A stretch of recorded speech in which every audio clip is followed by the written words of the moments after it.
Zer da sextina? Sexy eta textin arteko hitzen batura da. Mugikorraren, sare sozialen edo beste gailu elektronikoen bidez, eduki sexuala duten argazkiak edota bideo pribatuak bidaltzea da. Sextina sexu harremanak hasteko modu bat da.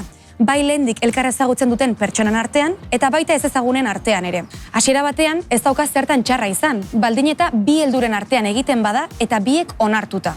Sextina modu seguruan egiteko, hau da, gure mezuak esparru pribatutik ez ateratzeko inoiz, egokiena da gure komunikazioaren pribatutasuna ziurtatzen duten aplikazioak erabiltzea.